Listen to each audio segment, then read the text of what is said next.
Princeton University's Keller Center, educating leaders for a technology-driven society.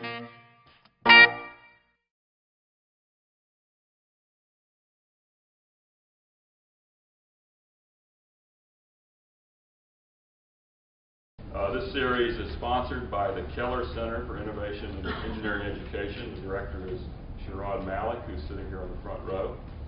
And the purpose of the Keller Center is to educate leaders for life in the technological world.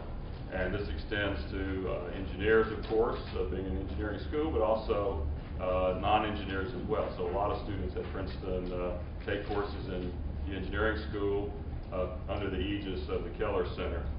But one of the things, most important things that the Keller Center does is to expose students and others in the community to leaders who've taken major steps in leadership in the technological world. And this is definitely the case of our speaker today. So Dave Hitz is a prime example of the kind of leader that we like for our students to hear from. He's an entrepreneur and a co-founder of NetApp, which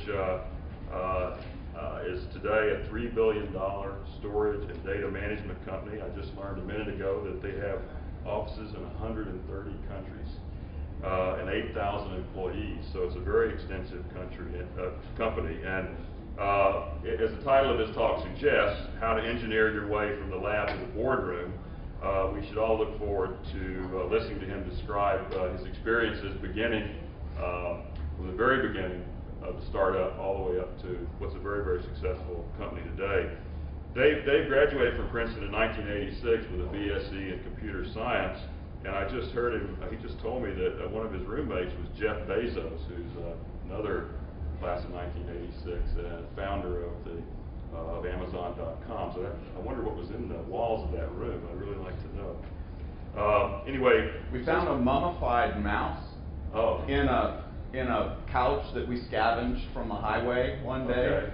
And we hung it by a string over the door. So I think it might have been the mummified mouse. To those young entrepreneurs in the audience, this is what you need, a mummified mouse. Anyway, but after graduating, after the mummified mouse incident, he went on to be involved in several startups, and then founded NetApp in 1992 with James Lau and Michael Malcolm. So he served in every capacity as keeping with a startup, programmer, marketing evangelist, it says, technical architect, VP of engineering, and now he focuses on future strategy and setting the directions of the company. I also learned today that Dave is an author, and he has a forthcoming book with the very intriguing title of How to Castrate a Bull. So hopefully you're going to include something in your talk about that as well. Anyway, so please join me in welcoming Dave. I don't have any slides today, but it is still high tech because in support of Jeff Bezos, I brought my notes on an Amazon Kindle. And I have never done that for a speech before, so we'll find out how it works. I graduated from Princeton in 1986, and I spent the next 13 years as a programmer, system architect, but always technical. During that period, nobody ever reported to me. Or with one exception, for 3 months, 2 guys reported to me. And I remember my big management challenge during that period was I heard of shouting match between one of the 2 engineers who reported to me, Guy was his name, and a woman in finance. And the shouting match was about how she had returned to him an expense report that he did with lots of things circled in red. And Guy didn't like getting an expense report with stuff circled in red. So he was shouting at her about how it was really stupid that you are required on the expense report to fill in your telephone bill separately from your food, separately from your hotel bill when you travel. And that was his shouting explanation, and her shouting explanation was that the IRS required that, and his shouting explanation was that that was stupid, and her shouting explanation was that that might be right, but she unfortunately did not control the IRS. And so they separated, and as a manager, my job was to take the crumpled up piece of paper with a pencil poked through it that was the expense report and say, next time instead of returning it to Guy with red ink all over it, maybe you could just bring it to me and we'll talk about it. So after 3 months, I concluded, and the 2 guys who reported to me concluded, that it would be best for me not to be in management anymore. So that's the backdrop, 13 years of that. And then 13 years, 1999, after not managing anybody, with that exception, my boss, who was the CEO of NetApp, came to me and said, would you like to be the vice president of engineering, which was 250 people at that point. My reaction was I thought he was crazy. I'd never managed anybody, and the one short experience I had ended in crisis.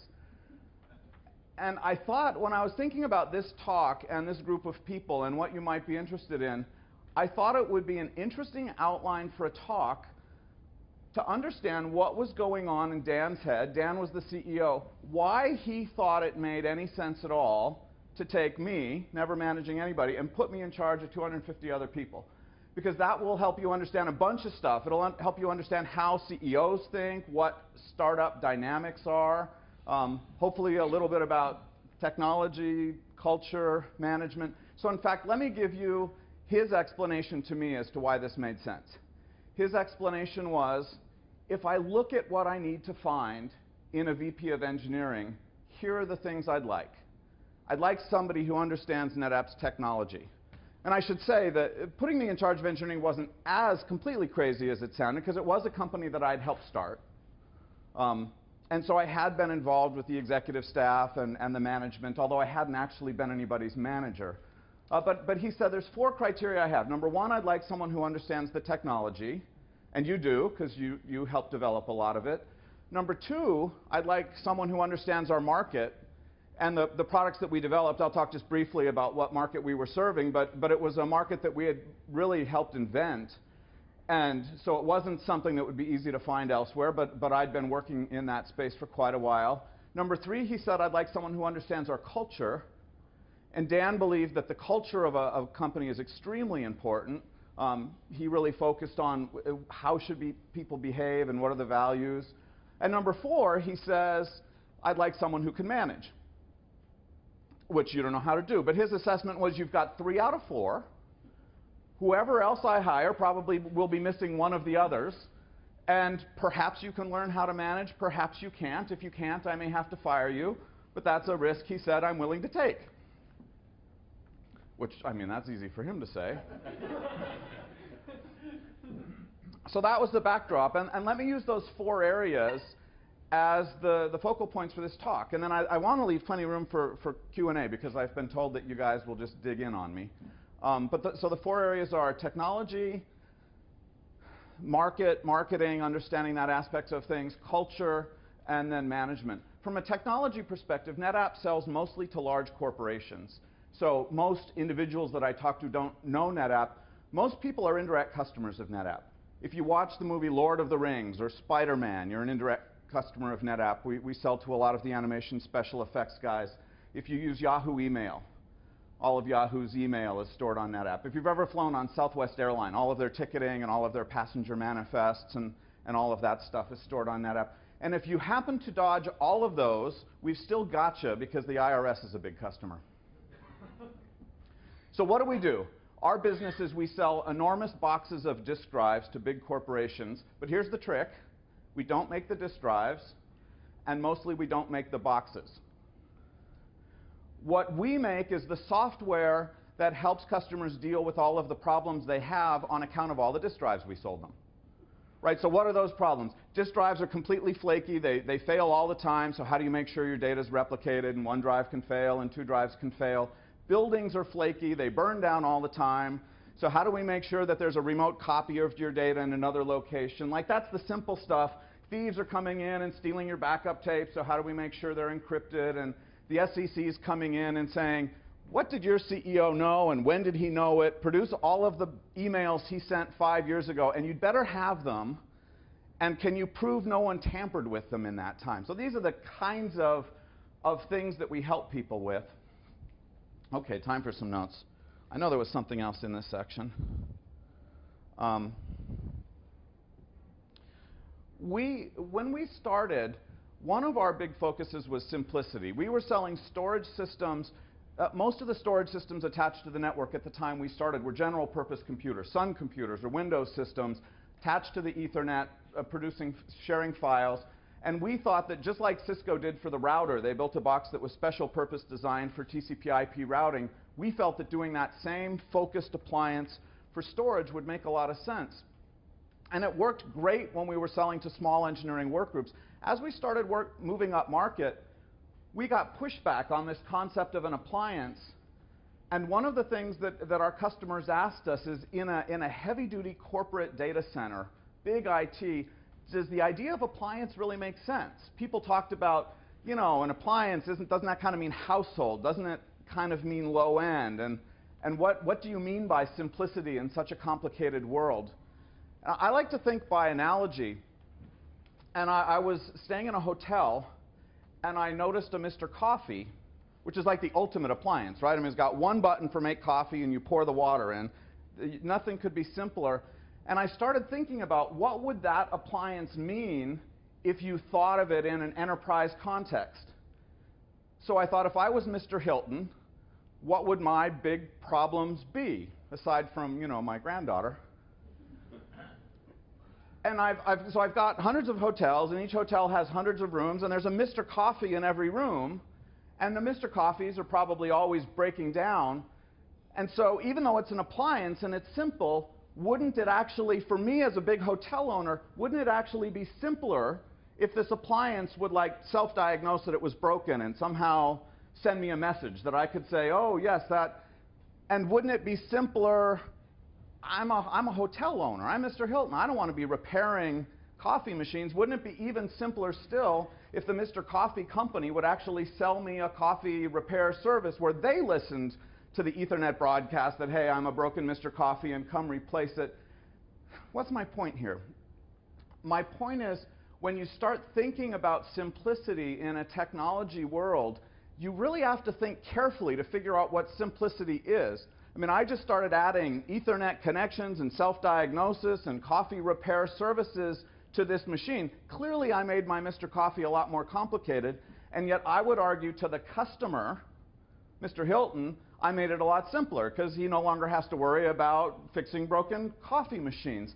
And it's that line where you start to get to the boundary between good engineering, which is all about cool technology, and marketing, which is really about what solves customer problems. Tom Mendoza is our vice chairman at NetApp, and for a long time he ran worldwide sales. And when he was giving me lessons about how as an engineer I wasn't understanding the big picture, one of the things that he explained was, customers do not open their wallets unless they are in pain. His lesson was, you know, engineers get all excited about this is cool technology, and that's great. I mean, it may be groundbreaking physics, it may be a new algorithm, there's all sorts of things that from an engineering perspective really are cool. But the question from a business perspective is, does it solve a problem that bothers a customer so much that the customer is willing to pay money to solve it? That's a very different question. And it leads to, there's a whole bunch of tension that you get between engineers and marketing people. It's kind of interesting. Do you focus on the technology or do you focus on the customer? To help get my head around this, I started asking customers, what bad thing happens if you lose your data? You really start to understand things more from a customer perspective. I asked the CIO of Southwest Airlines this, and the number one bad thing that happens if they can't access their data is they can't sell tickets. Now, I've noticed in talking with big customers, the application that allows them to collect money from customers is often very high priority for them. Who would have thought? So here's another fact about Southwest Airlines.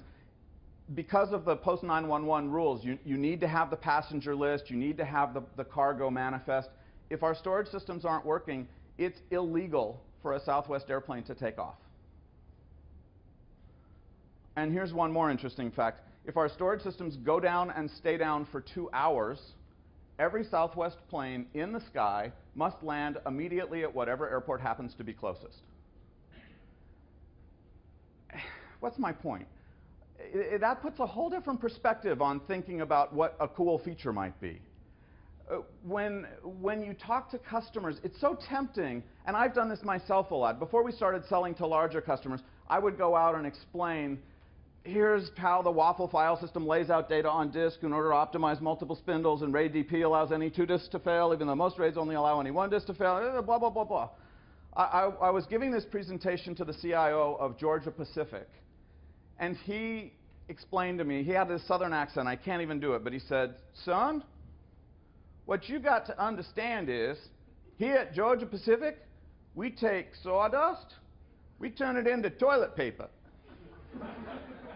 And what you got to explain to me is, how does your box help me do that better?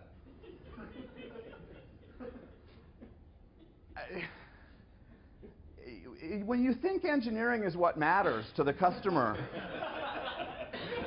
you know, that puts a whole different perspective on it. And that may be the most important lesson. And I don't mean to downplay engineering at all. I'm an engineer, and that stuff's critically important. My only point is, when I talk to people doing a startup, and especially if you're just selling to technical people, that's one thing, but talking to people planning to do a broad startup, and it's 10 engineers and 1 CEO / marketing guy / finance guy / HR guy, I'm like, I'm not sure you're thinking clearly about this problem. The other question is, what do your customers expect you to do for them?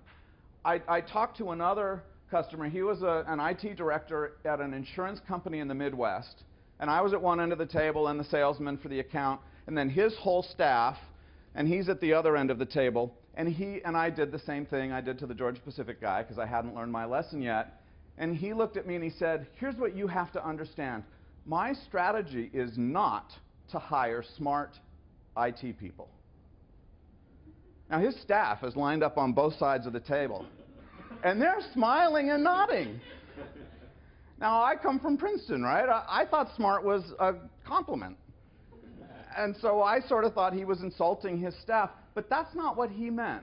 What he meant was, I hire people who are good at judging technology companies, not good at installing the stuff. That's your job.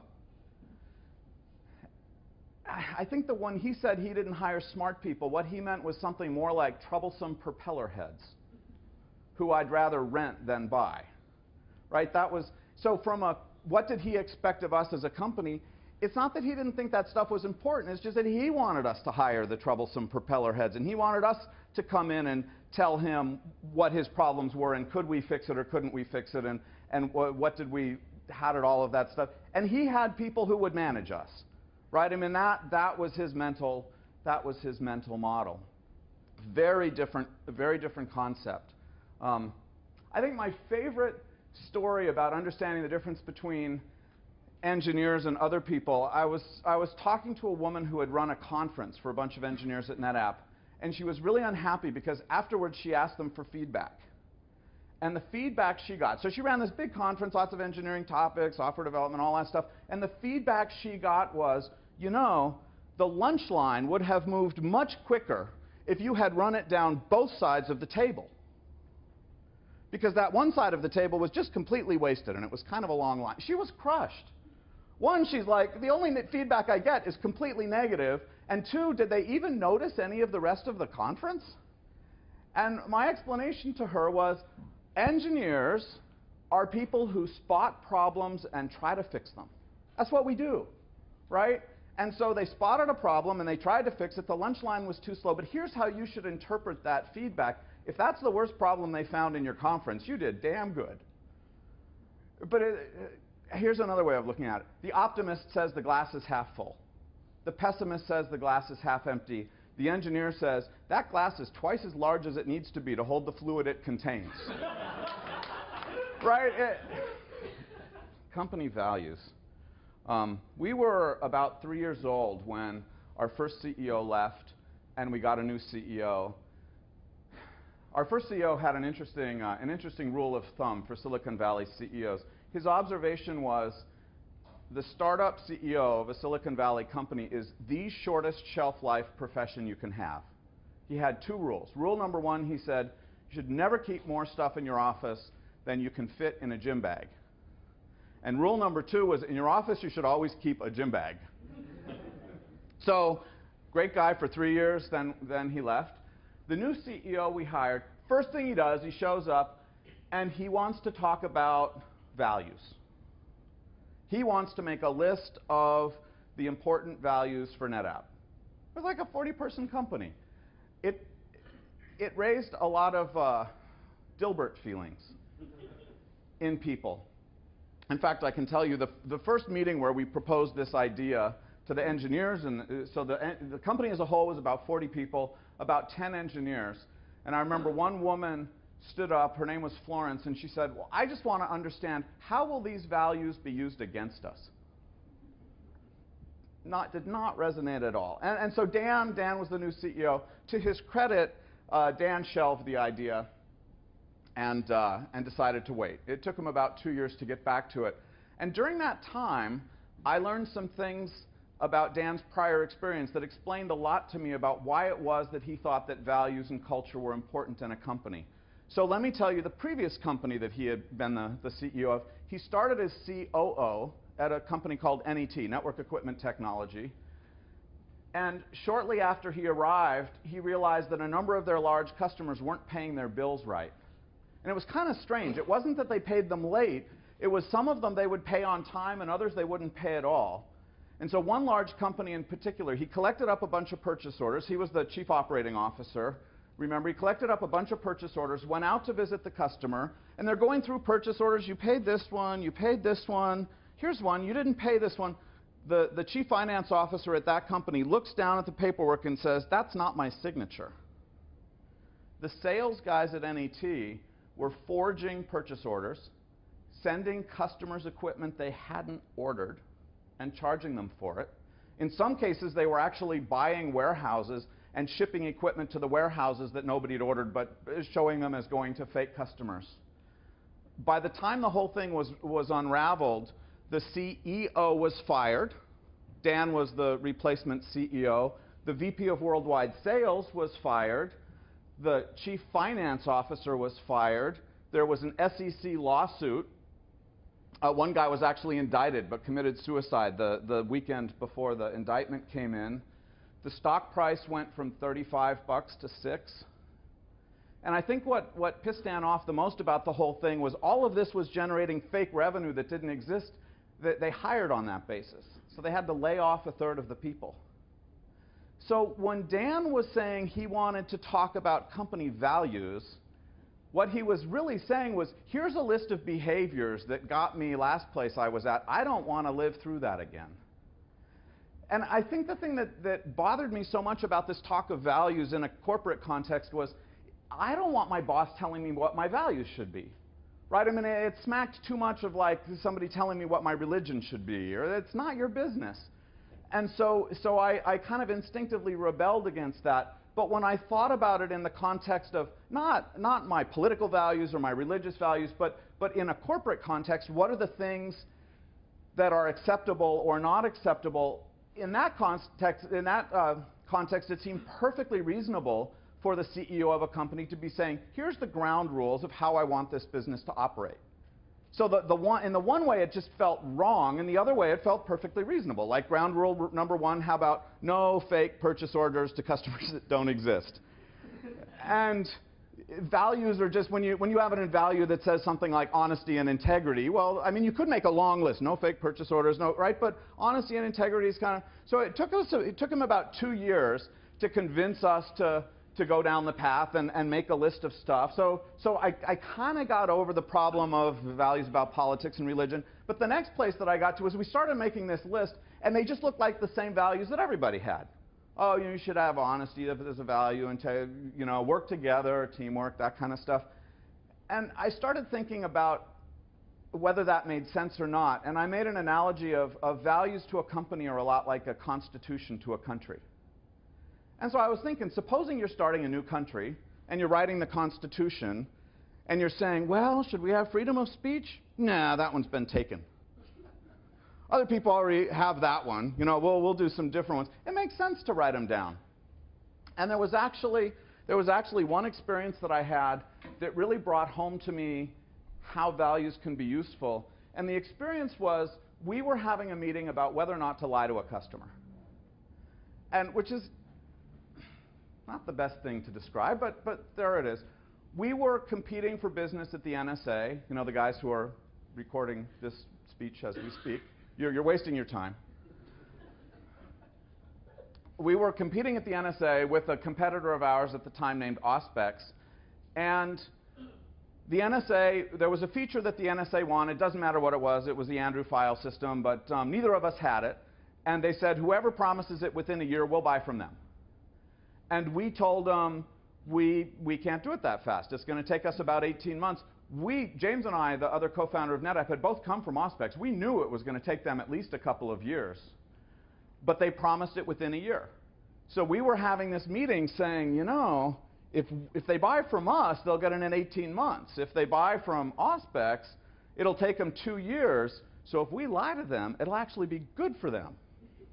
Right? You know you're on the wrong path when you're trying to justify you're lying to someone because it would be better for them, because then they'll choose us. So anyway, one of the employees in the meeting said, you know, we had this talk about values. We made a list. Don't lie to people is one of the things on the list. And here we have having this discussion. And you know, why does that make sense? So I'm not proud that I was in that meeting and that I'm not the guy who said this, but I am proud that because we had this list and because we believed it, it shut down the discussion. And we told the NSA it would take us 18 months to deliver, and Auspex told them it would take a year, and Auspex won the deal, and we lost the deal. So values don't always get you to the right solution right away. But I do think if you look at the long run, it's like game theory. You know, when they look at game theory and say, how do you escape the prisoner's dilemma challenge of, like, it's always best to beat up the other guy, cooperation is never good. And the answer turns out to be, in one game that's the case, but if you're planning on playing multiple games over a long period with the same players, game theory says that's the situation where cooperation works. And so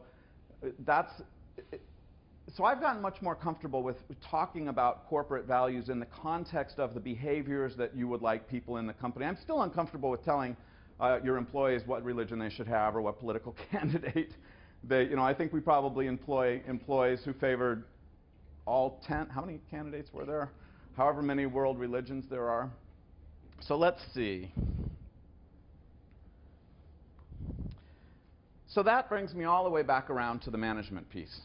Oh, and I'm doing good. You're going to have some time for Q&A. That brings me all the way back around to the management piece. How did Dan convince me that it made good sense? One of the things he said, hey, I know you don't know anything about this. We'll hire a coach. You can work with a coach. And I got some very interesting management tips from the coach. One of the managing tips I got from the coach, low-level pragmatic. Sometimes I would get stuck in these one-on-one meetings with people that just wouldn't end, and they would keep talking, and I want to escape the meeting, and I couldn't figure out how to get out of it. Anybody been in a meeting like that? And so I explained this to the management coach, and she said, that's easy. Stand up. And I said, huh? She said, you stand up, they'll stand up. It's only natural. Then you walk towards the door, then they'll walk towards the door. It's only natural. Then you walk out the door, and the meeting's over. Wow, what excellent, simple advice from a management coach. Dan's advice, his observation was, you can try to manage a small group. You can try and tell a group of 2 people or 5 people what to do. Right? Every day you try and figure out what they should do. You can't manage a group of 200 or 300 or 1,000 people that way. It's impossible because there's too many people to tell them all what to do. In fact, if you look at your staff, if you're managing 500 people, your staff is maybe 5 or 10 people, and each of them have 50 or 100 people reporting to them. So his point was, if you want to manage people of that size of a group, you have to try and explain where you want to get to. What's the vision? What's the picture? What are you trying to do? And communicate that to them. And his argument to me was that as a technology visionary, from a technology perspective, that's what I had been doing anyway, even though nobody reported to me. So I might be incompetent at being a first-line manager, but he proposed that perhaps I could manage a larger group. I thought that was an interesting leap. But in fact, I think it was right. One of the other lessons I got as a manager, when I first started managing, I used a technique that I call management by whining, which is I would notice things I didn't like and bitch about them. And everybody does that, and you notice things you don't like and bitch about them. But here's what's interesting. When you have 250 or 500 people working for you, all of a sudden they run around and try and fix those things. If they're good employees, holy shit. I mean, reaction number one, it's nice being the boss. And reaction number two, oh my God, I better whine as accurately as possible. Because if I don't whine pretty accurately, that people might do the wrong thing. I heard this story about George Lucas.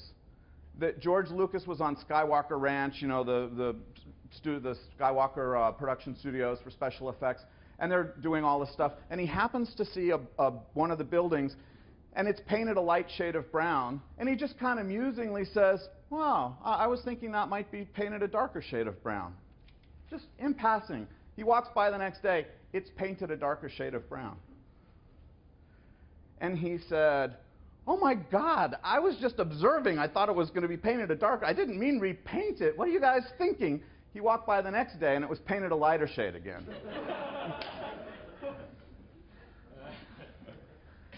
So I'm trying to develop my management skills by whining as accurately as possible.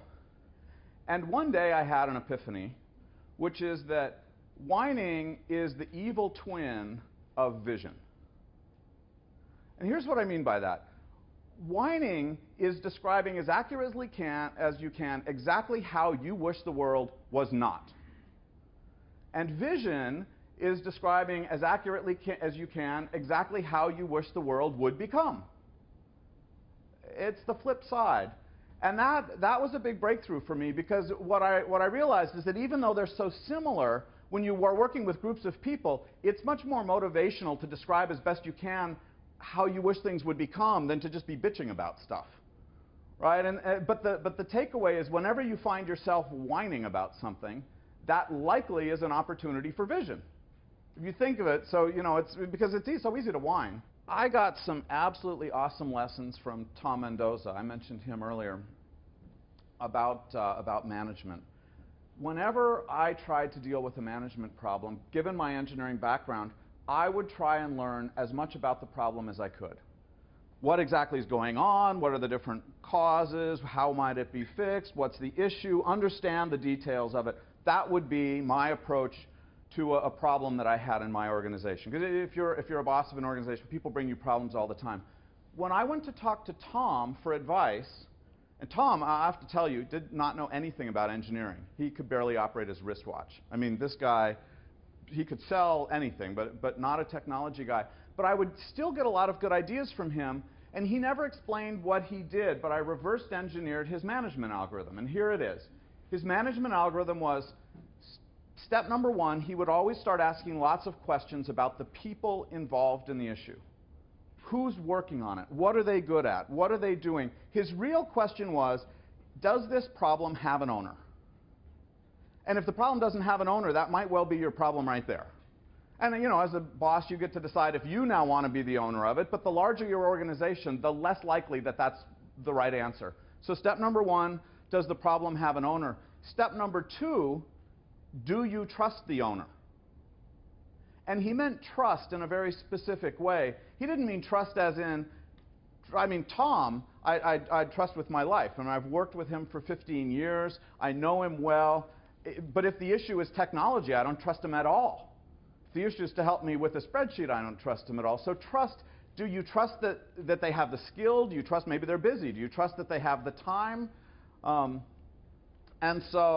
So step number one, who's the owner? Step number two, do you trust them? And then if you can't get to a good answer on either of those, then step number three is find someone who can own the problem who you trust. I noticed something interesting. Tom, I said, has 0 technology bones in his body, but he apparently knows about recursion. Because he once had a situation he was trying to deal with in the sales organization. He had a problem, and he identified that there was no owner and nobody that he trusted, and so he needed to find somebody who could do it. And so that was his new problem, which is, how do I find someone? So he figured out that he probably needed a headhunter. So he asked the question, who owns the problem of hiring a headhunter?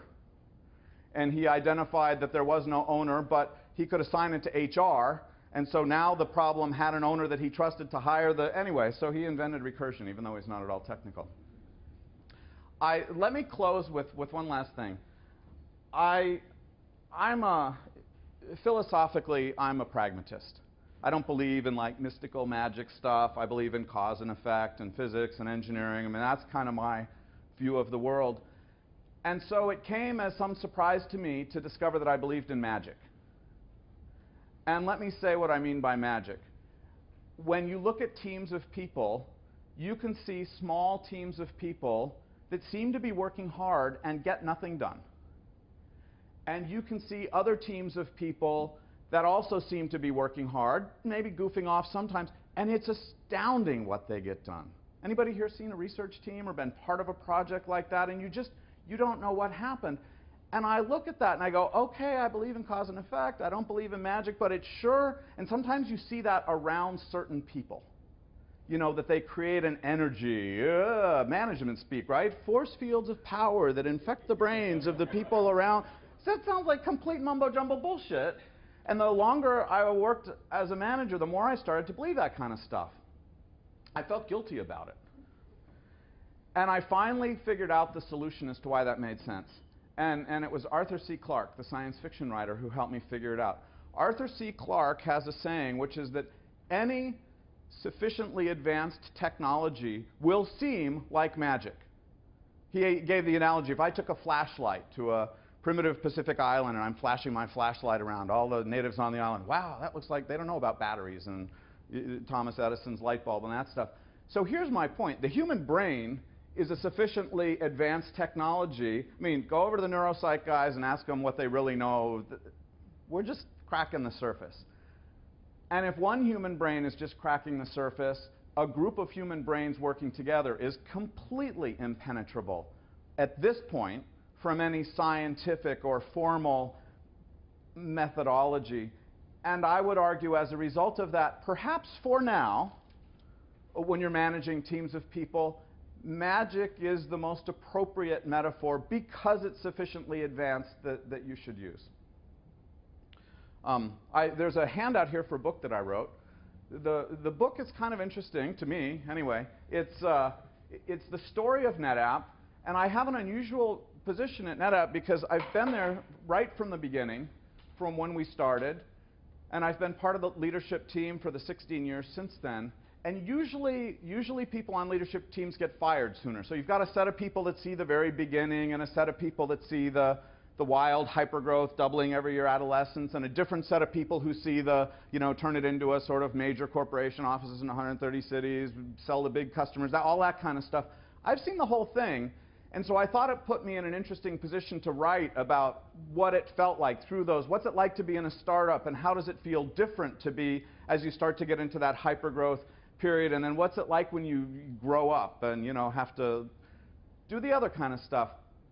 One of the observations I had, I worked on a cattle ranch for a couple of years, and one of the observations I had was there were some lessons, not specifics, that felt very similar, but some of the feelings. And in particular, one of the feelings being on a cattle ranch, small cattle ranch in the middle of nowhere, often there's some task to be done, and you don't know how to do it. But surely in the world there's an expert in this task, but that expert does not work on your little cattle ranch in the middle of nowhere. And so this thing, whatever it is, you just do it yourself. And I think that attitude is so important in startups. I know it's important in small research teams of just whatever it is. And maybe you find a book, maybe you learn up a little bit, but then you just dive in. And so in the spirit of that, I gave my book the title, How to Castrate a Bull. And in case you're wondering, there actually are instructions in the book. I put them towards the end, but for you, I'll describe it. Step number one is it's best when castrating a bull to start when it's a calf. It's easiest for you, it's easiest for the bull. A calf is going to be probably 800 pounds, so don't be thinking that makes it easy. You immobilize it, you take your hand, you make a space like this, and you kind of whap up a bunch and then squeeze. So the scrotum is there, and the testicles got to be, and you don't want them to escape into the body of the bull. That would be bad. You take a dull pocket knife and cut off about the bottom third of the scrotum, and then you pull down. The testicles themselves are about the length of a cigar, but white, and with a strand back into the body. And then you take the pocket knife, and don't just cut. You want to fray back and forth, because the more surface area you leave, the better it is for clotting.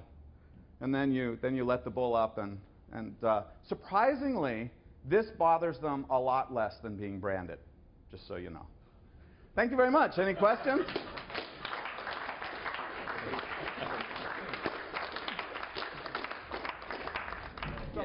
So you said you lost that deal to the other corporation that said they would promise to give the technology in 1 year.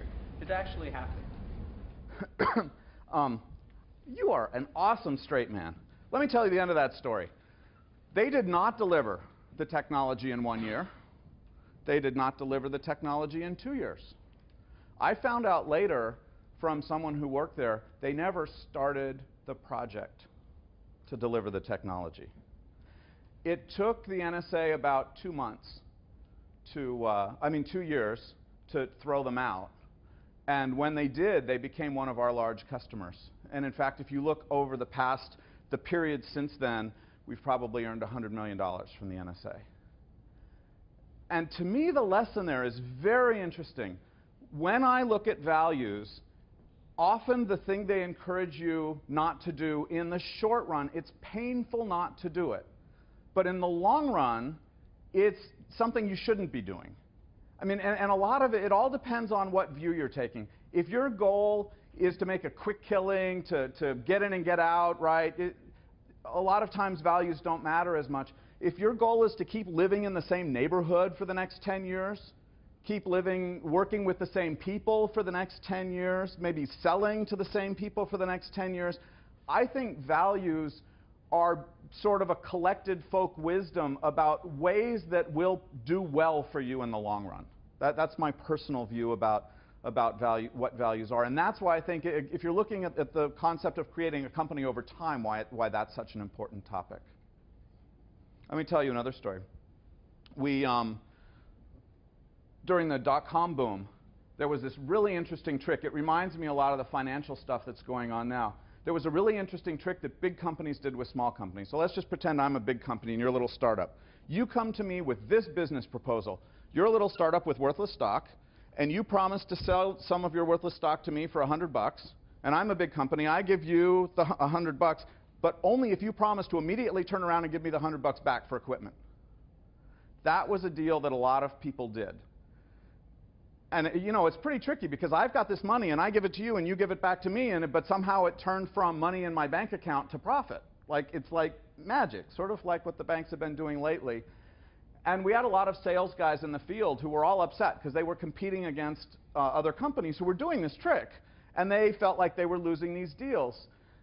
And I think when you think about this from a values perspective, which is what Dan, our CEO, and Tom, our VP of Sales, they looked at this deal and they said, wait a minute.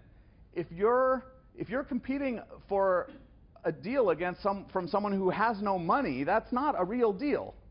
And our VP of Sales sent a message to all of the sales guys, and it was such a simple message. I like how he distilled things down to simplicity, but the message was, your job as salespeople is to find customers who have money and take it from them. As distinct from find customers who don't have money and give it to them and then take it back from them. And that actually, that kept us out of a lot of trouble. A lot of our competitors did a lot of those deals, and it turned out that when the end came and the tech crash happened, all of that was worthless stuff, and it got written down. And anybody read the papers these days? I mean, we know how this story plays out, right? There's a difference between lying and maybe exaggerating your own confidence about being able to come through under fire. Give an example of something when you actually did stretch yourselves and bid for something that you really had to kill yourselves to do, and how you did it. You know, that's a really good point, and you want to be careful about the word lying. In fact, I probably wouldn't have been so blunt in describing Auspex as lying in the way that I did if it weren't for the fact that they're out of business now, which may be a side effect of that type of behavior, but it also means that you can no longer libel them from a legal perspective. One of the things that we promised to do was to sell systems to Cisco. They wanted to have our storage systems in all of their sales offices around the world, or not all of them, but all of the large ones. And it turned out that that was about 60 countries. And at the time, we had people in maybe 20 countries. And so we signed up to accomplish this, not knowing completely how we would do it. You know, we certainly had some ideas of who could we find to do it. And the way that we solved the problem in the end was that we signed up IBM has a division of IBM called IBM Global Services, which is in the business of having people in every country in the world and doing this kind of stuff. And we signed up IBM to do this, and that actually turned out to be a good deal because as a result of doing that, they learned how to install and sell our stuff, and so they sold more of it, and eventually over time they became an OEM of our equipment. But it is tricky. I mean, there's a fine balance between promising you can do something versus never saying you can do anything if you don't already know how to do it. I mean, that's obviously not a good path either, and especially for a startup, because the whole business of a startup is trying to solve problems nobody knows how to solve, right? And so I guess, so what's the lesson? When you're dealing with a customer, I think you should be fair with them about when are you, yes, we can just do this.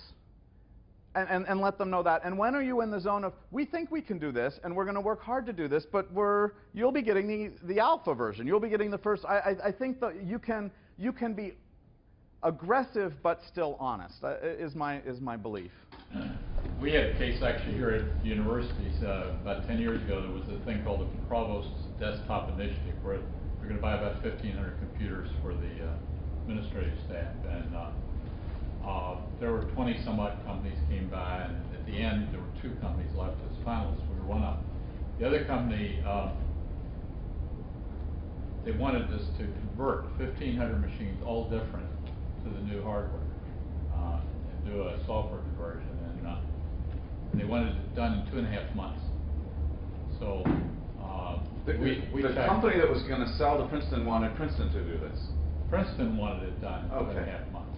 And so we looked at that and we said, we just can't do it. We've got as good a staff as possible. It's going to take at least a year.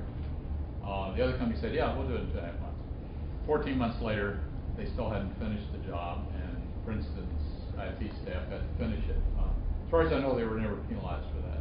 Princeton just rode through the thing. So sometimes it happens that way too, I think. Would you choose them again? As a customer? Yeah. No, I mean, the value stuff, so I chose a particular story where in the long run it turned out, you know, kind of the good way, but it doesn't always turn out that way. I think reputation lives with you for a long time. I know a lot of situations where customers that we've got will say, boy, you know, and I won't say we've never screwed up. Certainly we have, but it's something these types of things are things that the management team talks about, so the employees know that this is how we would like them to behave. We've had a lot of customers say, look, you still have to have the best product, and you have to, you know, have good prices and all of that stuff, but it's just, if it's kind of close, we'd rather choose you than the other guy. And I think that's an important margin. That doesn't mean if some guy comes out with a product half as much, or, you know, in the end, you still have to develop your new. That's why the engineering remains important, despite all this other stuff. You have to develop innovative new problems that solve products that solve problems in new ways. But I do think that reputation and customers wanting to work with you matters a lot. But yes, I mean, there are alternative strategies. I won't deny that. So we decided not to lie, by the way. Lost the deal. Congratulations. So first you and then you. I'm fascinated by your description of what Napoleon Hill calls a mastermind team in the magic of how teamwork happens. But you introduced that story by saying, you know, some teams really just don't get very far and others really fly. And as a manager, I'm curious if you have any clues as to how to make one tilt the odds in one favor. Boy, there's so many things. I think openness and honesty are very important in that. And let me describe a technique that I have found works well as a manager when dealing with people raising complaints about the decision you've made or the path that you've chosen. You often find yourself in a position as a leader of saying, we're going to, you know, we could choose path A or path Z, and we're going to take path A. And you send out some explanation as to why path A is the good path. Almost inevitably, if it's an important decision, people will be coming into your office to explain to you why path A, the one that you chose, is a stupid path, and path Z, which you did not choose, is a better path. And I can't tell you how tempting it is to explain to them again why they're wrong. Surely they just didn't read your email explaining the subject clearly enough.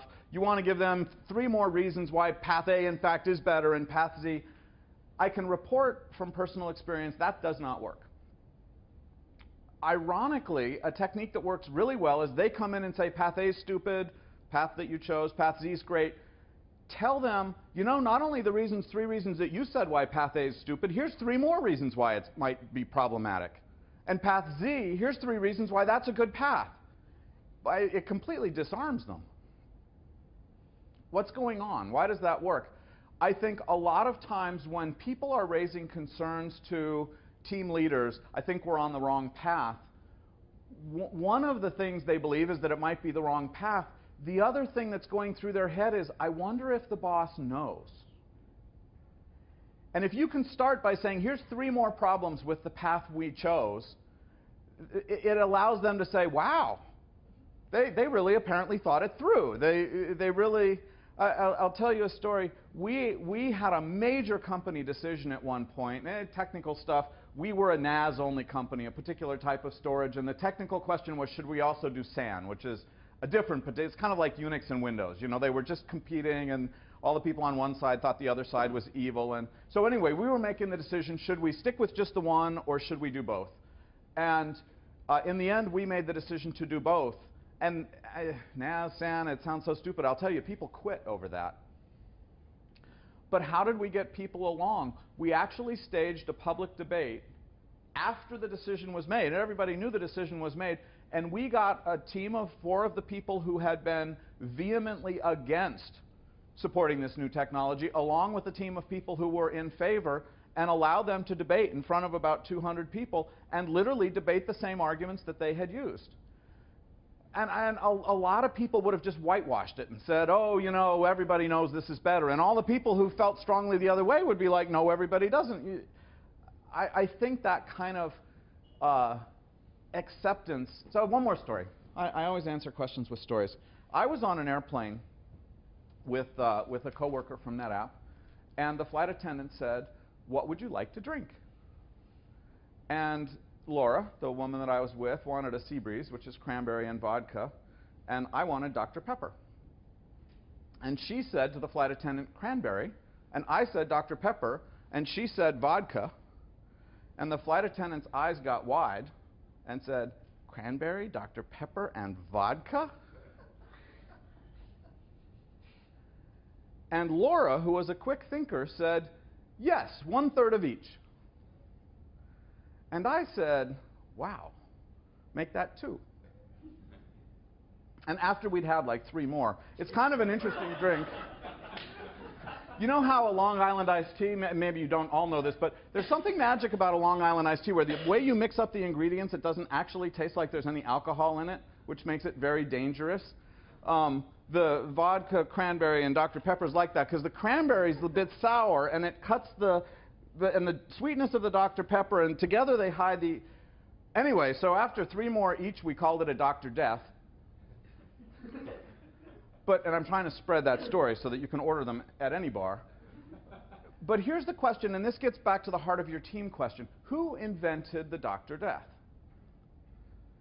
Because it might have been me and Laura, because that's what we ordered, except we didn't mean that when we said it. And it might be the flight attendant, because that's what she heard, except she was skeptical. Or it might be Laura, because she's the one who said, wow, that could be an order it. Or maybe it was me, right, because I ordered the second one ever.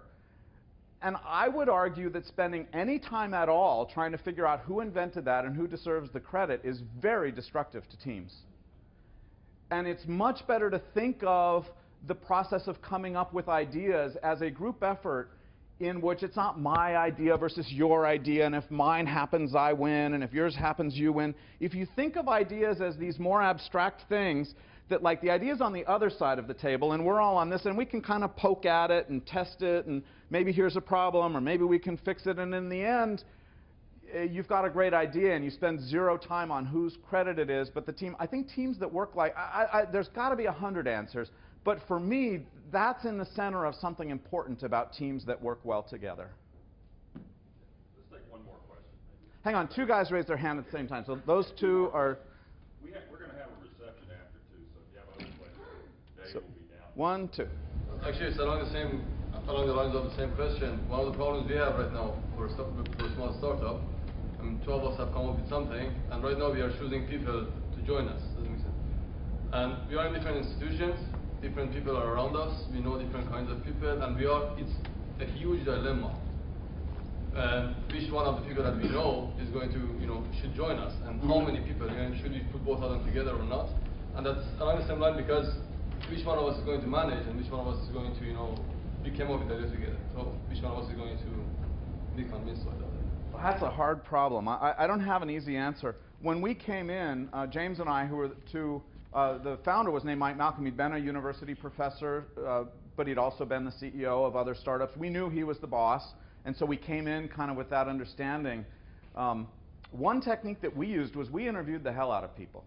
I mean, it was scary. People would do 10 interviews, and then we'd call them in for 8 more interviews. I mean, it was very much of a... Some of the employees complained about it that we interviewed, but on the other hand, we felt like we knew them pretty well, and it let us do more of a consensus-building thing. That's on the hiring piece. You do have to figure out, management is a bunch of things. I mean, part of management is knowing the right answer, but I would argue that another really important part of management is knowing the appropriate techniques for reaching right answers. Right? And those are very different issues. You don't have to always be the smart guy if you've got a process to sort of get people to get their ideas and run that. Managers who think I'm the smart guy so I'm in charge, I think don't tend to have as successful teams as managers who say, in the end there's going to be disagreements, and mostly I'd like to run a process to get to agreement if we can, and if we can't I'll make the call. But to me, that's a different discipline. It doesn't mean you're the smartest guy. It's a discipline of managing group dynamics. If you've got any folks who know that skill, that's great. If you don't, you might consider looking for some as opposed to promoting someone internal. One last question. Good. So you had 2 CEOs, both from outside the founding team, and they both worked out well. No, the first CEO, Mike Malcolm, was in the founding team. And we've only had one CEO since then, which is unusual. Dan worked out very well. So how did you find that person? How did you know that they were the right person? The other 2 founders went to the board of directors and said, that guy's not the right CEO anymore. And it took the board of directors about a year and a half to finally figure out that they agreed with us. And then the guy who was the chairman of the board, Don Valentine, who was also the chairman of the board of Cisco, told us the new guy was Dan, which we were perfectly happy for him to choose. In fact, when we signed him up as a venture capitalist, I went to talk with him, and my only message to him was, I heard through the grapevine that one of your goals is to replace the current CEO, and I just wanted to check that because I think that's the right thing to do. And his feedback to me was, yes, that's my plan. He said, one other thing that I thought was interesting, he said, hiring a new CEO is a lot like heart surgery, heart transplant surgery. He said, you find out very quickly whether it takes or if it's complete tissue rejection. And I don't think there's any such thing as a certain answer. You just got to watch closely for the tissue rejection, and if that happened, time for a new one. Thank you very much. Enjoy the reception.